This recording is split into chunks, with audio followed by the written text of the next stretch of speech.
جب کوئی چیز مانگتے ہیں تو ان کی پہلے بڑی تعریف کرتے ہیں پھر وہ چیز مانگتے ہیں، رائٹ؟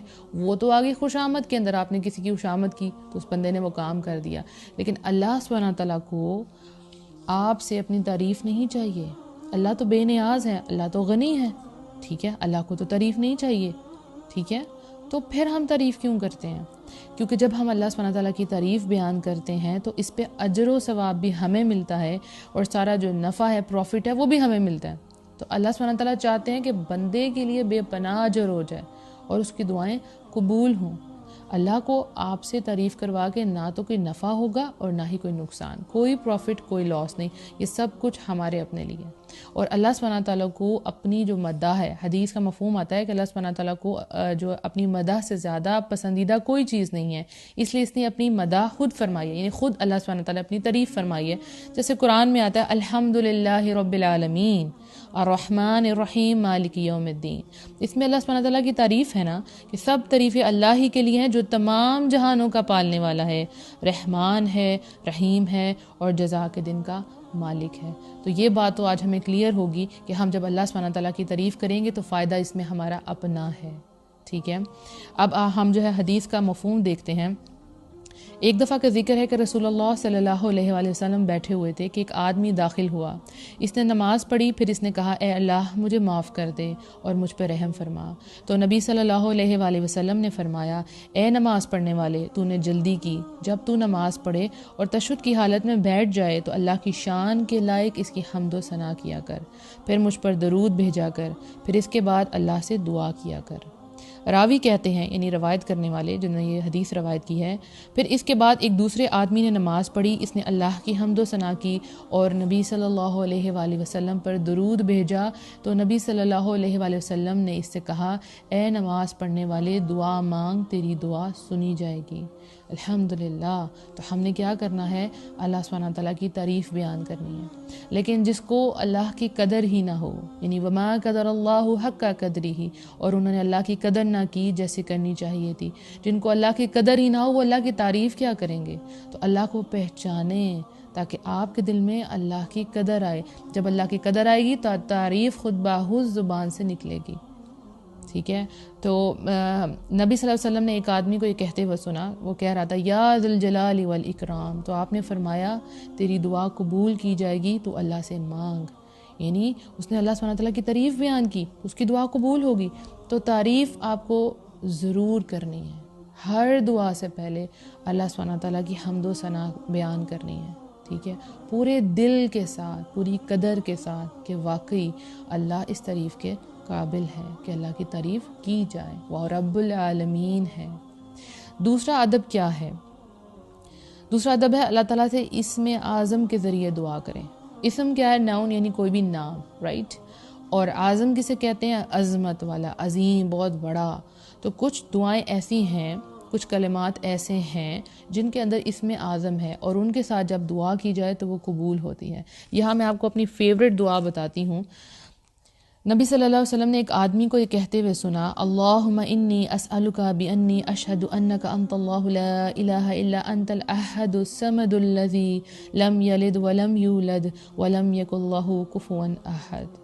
اے اللہ میں تجھ سے سوال کرتا ہوں اس بات کی بنا پر کہ میں گواہی دیتا ہوں کہ بے شک تو ہی اللہ ہے، تیرے سوا کوئی الہ نہیں ہے، تو اکیلا ہے، بے نیاز ہے، تو وہ ہے جس کی اولاد ہے نہ وہ کسی کی اولاد اور اس کا ہمسر کوئی نہیں۔ اس آدمی کی بات سن کر نبی صلی اللہ علیہ وآلہ وسلم نے فرمایا اس نے اللہ کے اسم اعظم کے ساتھ سوال کیا ہے کہ جب کوئی اس کے ذریعے دعا مانگتا ہے تو قبول ہو جاتی ہے، اور جب کوئی سوال کرتا ہے تو اس کا سوال پورا کر دیا جاتا ہے۔ اللہ اکبر۔ تو جب ہم اللہ سے اسم اعظم کے ذریعے دعا کریں گے تو اللہ سبحانہ تعالیٰ وہ دعا قبول کرے گا۔ تو اس دعا کے اندر توحید کی بات ہے، ایمان کی بات ہے اور اللہ کی تعریف بھی ہے، الحمدللہ۔ تو آپ نے یہ ضرور کوشش کرنی ہے کہ یہ دعا آپ کو یاد ہو جائے اور اس دعا کے ساتھ آپ اللہ سبحانہ تعالیٰ سے جو ہے اپنے لیے مانگیں۔ تیسرا جو ادب ہے وہ کیا ہے؟ اللہ تعالیٰ سے حسن ظن رکھیں، ٹھیک ہے۔ حسن ظن کیا ہے؟ اللہ سے اچھا گمان رکھیں، ٹھیک ہے۔ آپ کی دعا جلدی ہو قبول یا دیر سے ہو، آپ کو قبولیت کا یقین ہونا چاہیے، ٹھیک ہے۔ کس طرح کہ قرآن میں آتا ہے وَإِذَا سَأَلَكَ عِبَادِي أَنِّي فَإِنِّي قَرِيبٌ أُجِيبُ دَعْوَةَ الدَّاعِ إِذَا دَعَانِ، اور اے نبی جب تم سے میرے بندے میرے بارے میں سوال کریں تو ان کو بتا دو کہ بے شک میں تمہارے قریب ہوں، جب کوئی پکارنے والا مجھے پکارتا ہے تو میں اس کی پکار کا جواب دیتا ہوں۔ تو جب بھی آپ کو فیل ہو کہ آپ اللہ سے دور ہیں یا اللہ آپ کی نہیں سن رہا، تو اس آیت کو ذہن میں رکھیں کہ جب بھی آپ اللہ سے سوال کریں گے اللہ آپ کو جواب دے گا، کیونکہ وہ کیا ہے، فَإِنِّي قریب، اللہ سبحانہ تعالیٰ آپ کے قریب ہے، آپ کی ہر پکار پہ اللہ سبحانہ تعالیٰ آپ کو جواب دیں گے۔ جب کوئی نہیں آپ کو سن رہا، آپ کا رب تو آپ کو تب بھی سنتا ہے۔ وہ کیا ہے، اِنَّكَ سَمِيعُ الدُّعَاء، اے اللہ بے شک تو دعاؤں کو بہت سننے والا ہے۔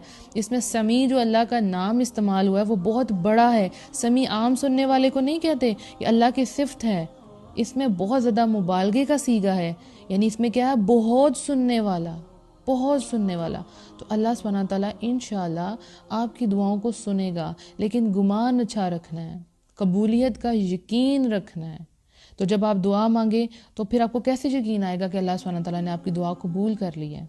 اس کے بارے میں سورہ ال عمران میں آتا ہے، ان کے رب نے ان کی دعا قبول کر لی اور جواب دیا کہ میں یقیناً کسی عمل کرنے والے کے عمل کو خواہ وہ مرد ہو یا عورت ضائع نہیں کرتا۔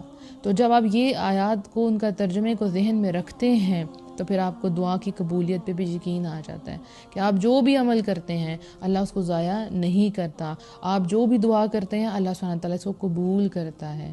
وَقَالَ رَبُّكُمُ ادْعُونِي أَسْتَجِبْ لَكُمْ، اور تمہارے رب نے فرمایا کہ تم مجھے پکارو میں تمہاری دعائیں قبول کروں گا۔ تو آپ نے اللہ سے مانگنا ہے۔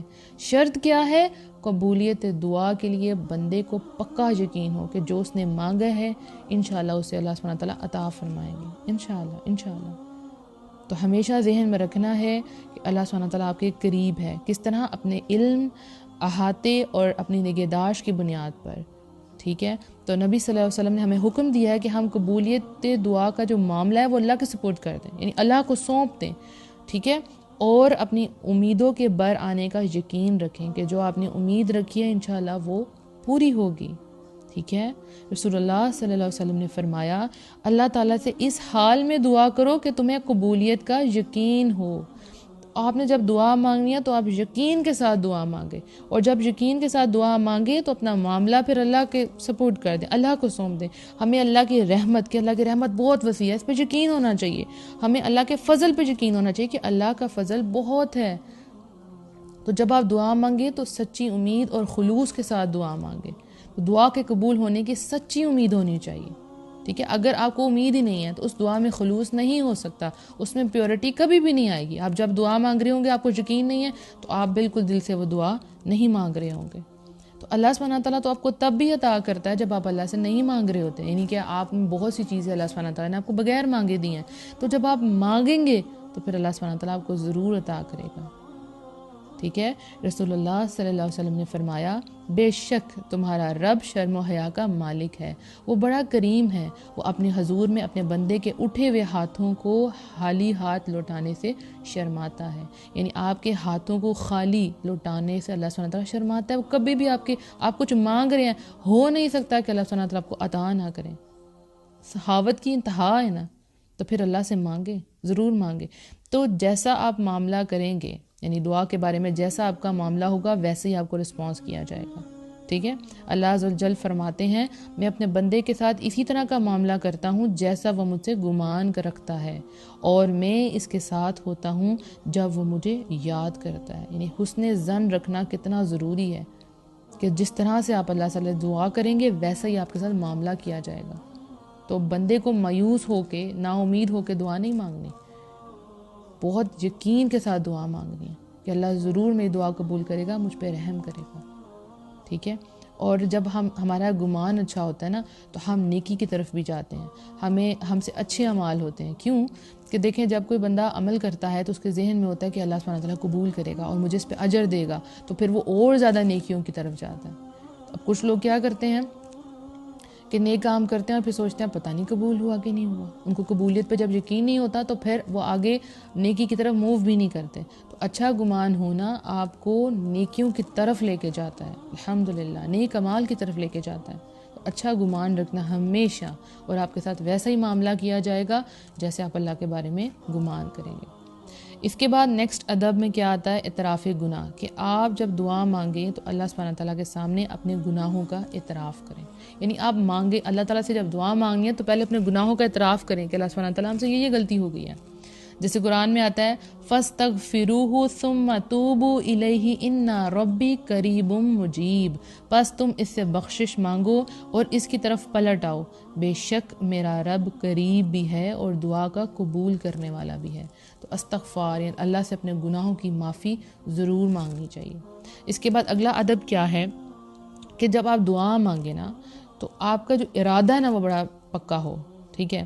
یعنی کہ یہاں پہ ایک غلطی ہوتی ہے ہم سے کہ جب ہم دعا مانگتے ہیں تو اللہ سے کہتے ہیں اگر یہ آپ بہتر سمجھے تو، بہتر بھی نہیں بلکہ یہ کہتے ہیں کہ اگر آپ یہ چاہتے ہیں تو یہ قبول کر لیں۔ یعنی بہتر کی تو دعا تو اچھی بات ہے، اللہ تعالیٰ اگر اس میں بہتر ہے تو میرا معاملہ درست کر دے، لیکن یہ الفاظ کہنا کہ اگر تو چاہتا ہے تو مجھے عطا کر دے، یعنی اس کو میں ایکسپلین کروں گی ایک حدیث سے۔ نبی صلی اللہ علیہ وسلم نے فرمایا جب تم میں سے کوئی دعا کرے تو اسے چاہیے کہ وہ پختہ یقین کے ساتھ دعا کرے، وہ اس طرح ہرگز نہ کہے اے اللہ اگر تو چاہتا ہے تو مجھے عطا کر دے۔ بات دراصل یہ ہے کہ اللہ کی ذات کو کوئی مجبور کرنے والا نہیں ہے، تو اس طریقے سے دعا نہیں کرنی کہ اگر آپ عطا کر دیں تو میں شکر کروں گا اور اگر آپ قبول نہیں کریں گے تو میں آپ کو مجبور نہیں کرتا۔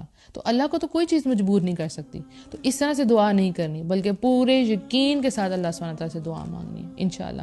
اس کے بعد نیکسٹ ادب میں آتا ہے کہ دعا جب آپ کریں تو اس کے الفاظ کو 3 دفعہ دہرائیں، اس میں ایک تاکید آ جائے گی اور پتہ چلے گا کہ جو مانگنے والا ہے اس کو کتنی زیادہ دعا کی لالچ ہے کہ اللہ سبحانہ تعالیٰ اس کو قبول کر لیں۔ تو 3 دفعہ مانگنے سے اس دعا میں اثر ہوتا ہے، جیسے کہ نبی صلی اللہ علیہ وآلہ وسلم نے فرمایا جو شخص 3 دفعہ اللہ تعالیٰ سے جنت کا سوال کرتا ہے اس کے لیے جنت یہ دعا کرتی ہے اے اللہ تو اس کو جنت میں داخل کر دے، اور جو شخص 3 دفعہ آگ سے اللہ کی پناہ طلب کرتا ہے تو اس کے لیے آگ یہ دعا کرتی ہے اے اللہ اس کو آگ سے پناہ دے۔ تو جب 3 دفعہ آپ یہ کریں گے، کوئی بھی آپ نے دعا مانگی تو اس کو 3 دفعہ پڑھیں، ریپیٹ کریں اس کو، تو آپ کی دعا انشاءاللہ ضرور قبول ہوگی۔ اس کے بعد جب بھی دعا کریں تو جامع کلمات کے ساتھ دعا کریں، یعنی ایسے کلمات جو مفید بھی ہوں اور مختصر بھی ہوں، چھوٹے بھی ہوں اور اوتھینٹک بھی ہوں۔ تو اس میں سب سے اچھی بات کیا ہے کہ جیسے قرآنی دعائیں اور مسنون دعائیں ہیں یہی مانگا کریں۔ کبھی کبھی ہم بہت لمبی لسٹ اللہ سبحانہ تعالیٰ سے مانگتے ہیں لیکن اس میں ہمارا دھیان بھی نہیں رہتا، اور کبھی کبھی ہم بہت سی غلط چیزیں مانگ جاتے ہیں، بہت سے ایسے کلمات ہمارے منہ سے نکل جاتے ہیں جس سے اللہ سبحانہ تعالیٰ ناراض ہو جاتے ہیں۔ تو پھر ہم کون سے کلمات سے دعا مانگیں؟ جو اوتھینٹک ہیں، یعنی جو مسنون ہیں ان کے ساتھ آپ دعا مانگیں۔ نبی صلی اللہ علیہ وسلم نے لمبی دعائیں بھی مانگی ہیں لیکن زیادہ تر چھوٹی دعائیں مانگی ہیں، جیسے نبی صلی اللہ علیہ وسلم نے فرمایا دعا کرتے تھے اللہم انی اعوذ بک من شر ما عملت و شر ما لم اعمل، اے اللہ میں تیری پناہ چاہتا ہوں ان کاموں کے شر سے جو میں نے کیے ہیں اور ان کاموں کے شر سے جو میں نے نہیں کیے۔ تو اس میں ہر قسم کا شر آ جائے گا، اتنی چھوٹی سی دعا 1 لائن کی دعا ہے لیکن ہر قسم کے شر کا اس میں ذکر آ گیا۔ اے اللہ میں تیری پناہ چاہتا ہوں ان کاموں کے شر سے جو میں نے کیے ہیں اور ان کاموں کے شر سے جو میں نے نہیں کیے۔ اب چھوٹی سی دعا ہے لیکن کتنی جامع ہے نا، اور ہے بھی مسنون، ٹھیک ہے؟ اس طرح نبی صلی اللہ علیہ وسلم دعا کیا کرتے تھے اور ربنا آتنا فی الدنیا حسنۃ وفی الآخرۃ حسنۃ وقنا عذاب النار، اے ہمارے رب ہمیں دنیا میں بھی بھلائی عطا کر اور آخرت میں بھی بھلائی عطا کر اور ہمیں آگ کے عذاب سے بچا لیں۔ تو اس دعا کے اندر ساری دنیا کی بھلائیاں آ گئی، ساری آخرت کی بھلائیاں آ گئی، ٹھیک ہے؟ الحمدللہ۔ اور جب آپ دعا مانگے تو آپ نے اس کے جو میننگ ہے اس پہ غور ضرور کرنا ہے، یعنی آپ اللہ سبحانہ تعالیٰ سے دعا کے ذریعے سرگوشی کر رہے ہیں نا، تو ہر کلمہ جب آپ کے منہ سے ہر حرف جو ہے آپ کے منہ سے نکلے تو آپ کو اس کا میننگ آنا چاہیے اور پوری توجہ کے ساتھ آپ نے وہ دعا مانگنی ہے، ٹھیک ہو گیا؟ اور بہترین یہ ہے کہ آپ مسنون دعا مانگا کریں، ٹھیک ہے؟ دیکھیں کچھ کلمات ایسے ہوتے ہیں جو رحمان کو بہت پسند ہے، اللہ سبحانہ تعالیٰ کو بہت پسند ہے، زبان پر بہت ہلکے ہوتے ہیں، بڑے لائٹ سے، لیکن جب وہ مومن کے دل سے نکلتے ہیں تو رحمت کے فرشتے ان کلمات کو جلدی سے لے لیتے ہیں اور پھر ان کے لیے آسمان کے دروازے کھول دیے جاتے ہیں، الحمدللہ۔ اور ان کا جب وزن کیا جائے گا قیامت والے دن تو بہت زیادہ وزن ہوگا۔ تو پھر بہترین یہ ہے کہ ہم اللہ سبحانہ تعالیٰ سے مسنون اور جامع دعا مانگا کریں، چھوٹی ہو اور بہترین ہو اور اوتھینٹک ہو، ٹھیک ہے؟ اس کے بعد اگلا ادب میں آتا ہے دعا کرنے سے پہلے دعا کرنے والا اپنے لیے دعا مانگے. ایک تو یہ ہے کہ آپ جیسے جرنل دعائیں مانگتے ہیں رائٹ, اس میں سب سے پہلے آپ نے اپنے لیے دعا مانگنی ہے. لیکن کبھی کبھی آپ کسی کے لیے اسپیسیفکلی کسی کے لیے دعا مانگتے ہیں, کسی کوئی مصیبت میں ہے تو آپ اس کے لیے صرف اسی کے لیے دعا مانگتے ہیں, وہ تو ایک علیحدہ بات ہوگی. لیکن جب آپ ویسے جرنلی جو بھی دعا مانگیں تو سب سے پہلے آپ اپنے لیے دعا مانگیں. اکثر لوگ یہ غلط کرتے ہیں, وہ سوچتے ہیں کہ نہیں پہلے ہم سب کے لیے مانگیں گے اور پھر اینڈ میں ہم اپنے لیے مانگیں گے. یہ طریقہ غلط ہے. آپ کہیں گے یہ کیسے؟ دیکھیں سورہ حشر میں آتا ہے اے ہمارے رب ہمارے اور ہمارے بھائیوں کے جو ہم سے پہلے ایمان لائے ہیں گناہ معاف فرما دے. تو سب سے پہلے ذکر ہوا اے ہمارے رب ہمارے, اور بعد میں آیا ہمارے بھائیوں کے. سب سے پہلے دعا کس کے لیے ہوگی؟ اپنے لیے ہوگی. اسی طرح حضرت موسیٰ علیہ السلام کی دعا آپ کے سامنے ہے اے میرے رب تو مجھے اور میرے بھائی کو معاف فرما اور ہمیں اپنی رحمت میں داخل فرما. تو سب سے پہلے اپنے لیے دعا مانگی, بعد میں اپنے بھائی کے لیے دعا مانگی. اس طرح حضرت ابراہیم علیہ السلام کی دعا ہے ربنا اغفر لی ولوالدی وللمؤمنین یوم یقوم الحساب. اے ہمارے رب میری, میرے والدین اور سب مومنوں کی اس دن مغفرت کر دینا جس دن حساب ہوگا. تو سب سے پہلے کس کے لیے دعا مانگی؟ اپنے لیے, اور پھر والدین کے لیے, رائٹ. تو طریقہ یہی ہونا چاہیے کہ سب سے پہلے اپنے لیے دعا مانگے, اس کے بعد سب کے لیے دعا مانگے. اور ایک اور بات یہاں سے پتہ چلتی ہے کہ مومنین کی عادت ہے یہ کہ وہ اپنی دعاؤں کے ساتھ اپنے بھائیوں کو بھی اس خیر میں شامل رکھتے ہیں, اپنی دعاؤں میں, بھلائی میں ان کا بھی حصہ ڈالتے ہیں. تو ہمیں اپنے ساتھ ساتھ ان کے لیے بھی دعا مانگنی چاہیے انشاءاللہ. اور اس کے علاوہ امپورٹنٹ جو ادب ہے وہ کیا ہے کہ دعائیں جو ہے مستحب اوقات میں مانگا کریں. یعنی وہ اوقات جن میں دعائیں قبول ہوتی ہیں اس میں دعائیں ضرور مانگا کریں. انشاءاللہ جو نیکسٹ ٹاپک ہوگا ہمارا وہ اسی کے متعلق ہوگا کہ آخر وہ کون سے اوقات ہیں جن میں دعائیں قبول ہوتی ہیں. تو انشاءاللہ مجھے یقین ہے کہ آپ سب ان سب جتنے بھی میں نے آپ کو آداب بتائیں ان کا خیال رکھیں گے اور پھر دعا مانگیں گے, کیونکہ اکثر لوگ مجھے کہتے ہیں ہماری تو دعائیں قبول نہیں ہوتی. ٹھیک ہے, تو پھر ادب کا خیال نہیں رکھا جاتا تو کیسے دعائیں قبول ہوں گی؟ اب جب آپ ان آداب کا خیال رکھیں گے تو جیسے ہی آپ دعا کریں گے انشاءاللہ آپ کو یقین بھی آئے گا مانگنے کے بعد کہ واقعی آپ نے دعا مانگی اور ایسے مانگنی چاہیے تھی. آپ کو قبولیت کا یقین ہو جائے گا اور انشاءاللہ جس خیر کا آپ انتظار کریں اللہ سبحانہ وتعالیٰ آپ کو وہ عطا فرمائے. میری آپ سب کے لیے بہت بہت دعائیں ہیں کہ اللہ سبحانہ وتعالیٰ آپ کی تمام جائز دعاؤں کو قبول فرما لے اور آپ کو وہ عطا کرے جس کے آپ منتظر ہیں. اللہ سبحانہ وتعالیٰ آپ کے اٹھے ہوئے ہاتھوں کی لاج رکھے اور آپ کی جھولیاں بھر دے, کیونکہ اس دعا سیریز کے اختتام پہ مجھے یقین ہے کہ آپ سب کا اللہ سے بڑا کلوز کنیکشن ہو جائے گا اور آپ اللہ سے دعائیں مانگیں گے. کیونکہ یہ دعا سیریز سٹارٹ کرنے کا مقصد ہی یہ تھا کہ آپ ڈائریکٹ اللہ سے مانگیں, آپ کو لوگوں سے مانگنا نہ پڑے, اور دعاؤں کے ذریعے میرا اللہ سبحانہ تعالیٰ سے تعلق مضبوط ہوا تو آپ کا بھی ہونا چاہیے. اور دعا جو ہے وہ ہے ہی عبادت, تو جب آپ مانگیں گے آپ عبادت کی کنڈیشن میں ہوں گے. اور ایک اور فائدہ یہ ہوگا کہ جب آپ دعا مانگیں گے اور وہ قبول ہوگی, آپ کو اس کا رسپانس ملے گا تو آپ کا توکل اللہ پہ بہت بڑھ جائے گا. تو دعاؤں کا توکل سے بڑا گہرا تعلق ہے انشاءاللہ. تو اللہ سبحانہ تعالیٰ آپ کی طرف خیر کے تمام دروازے کھول دے, آپ کے دل کو مطمئن کرے, اور جو آپ اللہ سبحانہ تعالیٰ سے مانگ رہے ہیں اللہ سبحانہ تعالیٰ جلدی سے آپ کو عطا فرما دے. آمین. اپنا بہت سا خیال رکھیے گا, دعاؤں میں یاد رکھیے گا. السلام علیکم ورحمۃ اللہ وبرکاتہ.